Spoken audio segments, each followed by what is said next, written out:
त्याच्यानंतर हॉस्पिटलचा जो मेन एरिया आहे, जसं समजा आतमध्ये पण हायड्रंट वॉल दिलेली आहे. जसं समजा फायर ब्रिगेडची गाडी जास्त मोठ्या प्रमाणात आग लागल्यावर जसं फायर ब्रिगेडची गाडी आपण बोलवतो आणि पाणीने विझवतो, ते सेम काम आपले यॅडरिंगचे ही सिस्टम करतो. या यॅडरिंगमध्ये या हायड्रंट सिस्टममध्ये एक हायड्रंट वॉल असते.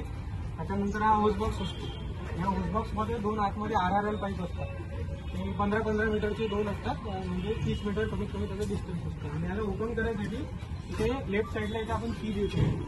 ती की सगळ्यात आधी ते ग्लास ब्रेक करायचा. ग्लास ब्रेक करून कीने आपलं हे होसबॉक्स ओपन करायचं.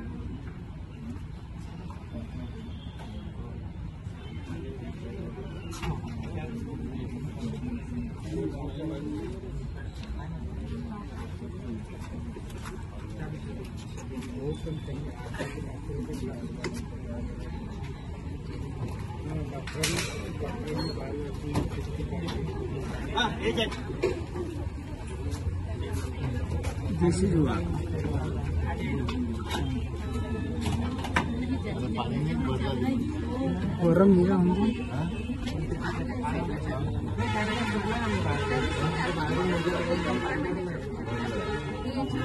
हा भाई चालू सगळं चालू आहे.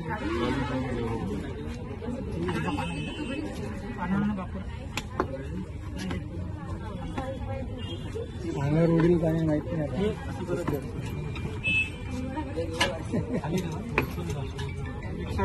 तिकडे असंच बाहेर गेलं तिकडे. अरे हे ओढणार आहे, हेच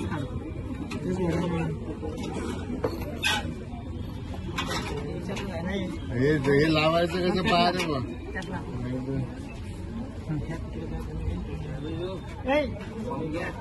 तुम्ही सगळं पाहिजे.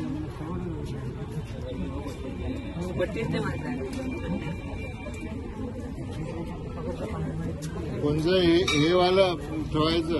हा RRL पाईप जो आहे ना, हा RRL पाईप मधलं हे जे एंड आहे, ते एंड पकडायचं सिक्युरिटी वाले आणि याच्यात सरळ असं लावून द्यायचं आणि चेक करायचं ही पॅक बसला की नाही.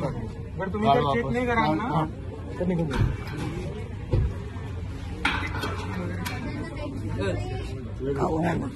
जेव्हा समजा हे चेक जर नाही केलं तर काय होणार आहे, समजा तुम्ही जर हे ओपन केलं तर याच्या प्रेशरनं काय होईल, ते पुन्हा पडून तुमच्याच पायाला लागू शकतो. त्याच्यामुळे काय करायचं, हे चेक करायचं. आणि याला जर ओपन करायचं ना, हे लक्ष दिली असती याची, ही अशी तुम्ही ओतली की निघून जाईल.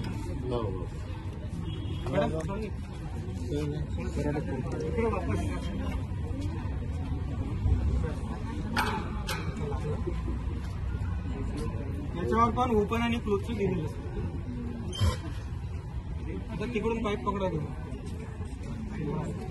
त्याच्यानंतर या होसबॉक्स मध्ये हा नोझल असतो, हा सेपरेट ठेवलेला असतो आपण. हा नोझल त्यात पुढच्या एंडला लागतो. जर त्याच्या ऑपोजिट साईडने जर मारल ना तर ते सगळं आपल्या अंगावर.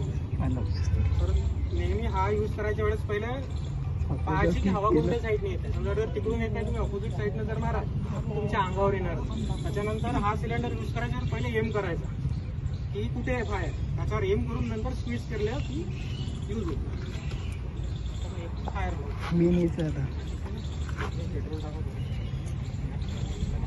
सतीश भाऊ